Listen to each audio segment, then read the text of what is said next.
नमस्कार मित्रों। मुक्तिबोध की कविता अंधेरे में विभिन्न प्रतियोगी परीक्षाओं में, यूजीसी नेट के पाठ्यक्रम में, यूपी हायर के पाठ्यक्रम में लगी हुई है। इस कविता की व्याख्या जितनी गूढ़ है उतना ही इसका अर्थ अपने समय और संदर्भ से जुड़ा हुआ है। सबसे पहले इस कविता की व्याख्या से पहले हम इसकी कुछ महत्वपूर्ण तथ्यों के बारे में जान लेते हैं।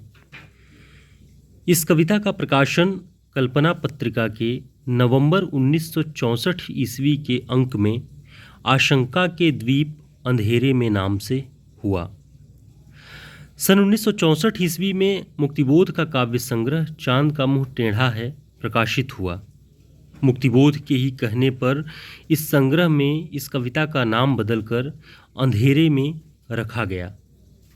इस काव्य संग्रह का संपादन एवं कविताओं का संकलन श्रीकांत वर्मा ने किया। इसमें उन्होंने मुक्तिबोध की 28 कविताओं का संकलन किया है। शमशेर बहादुर सिंह ने इस कविता की भूमिका लिखी है। अंधेरे में कविता पर नंदकिशोर नवल उस वक्त की दो बड़ी घटनाओं का प्रभाव देखते हैं।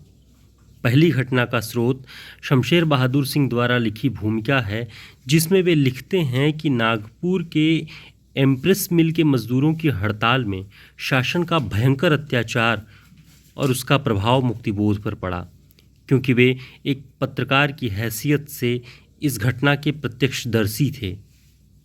दूसरी घटना का स्रोत वे हरिशंकर परसाई के लेख को माध्यम बनाते हैं, जिसमें 19 दिसंबर 1964 ईस्वी को मध्य प्रदेश सरकार द्वारा मुक्तिबोध की किताब भारत इतिहास और संस्कृति को प्रतिबंधित कर दिया गया, जिसके कारण मुक्तिबोध पर सांप्रदायिक ताकतों के हमले भी हुए और वे चिंता व अवसाद की दशा में पहुंच गए। यह वही किताब है जिस पर मध्य प्रदेश शासन ने प्रतिबंधन लगाया और इसे बैन घोषित कर दिया। इन घटनाओं ने मुक्तिबोध के मानस पर फासिस्ट एवं सांप्रदायिक ताकतों के उभार का संकेत दिया। उन्हें देश का भविष्य हिंसा और क्रूरता की खूह में जाता हुआ दिखाई पड़ने लगा। मुक्तिबोध मूलतः जनक्रांति के पक्षधर थे।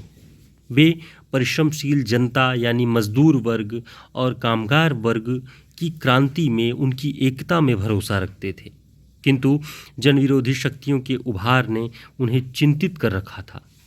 यह कविता इन्हीं आशंकाओं का एक चित्र प्रस्तुत करती है। आगे हम मुक्तिबोध की इस कविता अंधेरे में की व्याख्या को गंभीरता के साथ पढ़ेंगे, और यदि आपकी रुचि है तो आप इससे जुड़ें और इस कविता के अर्थ और उसके संदर्भों को सुनें। बहुत धन्यवाद। आगे हम अगले वीडियो में पूरी कविता की व्याख्या लेकर प्रस्तुत रहेंगे।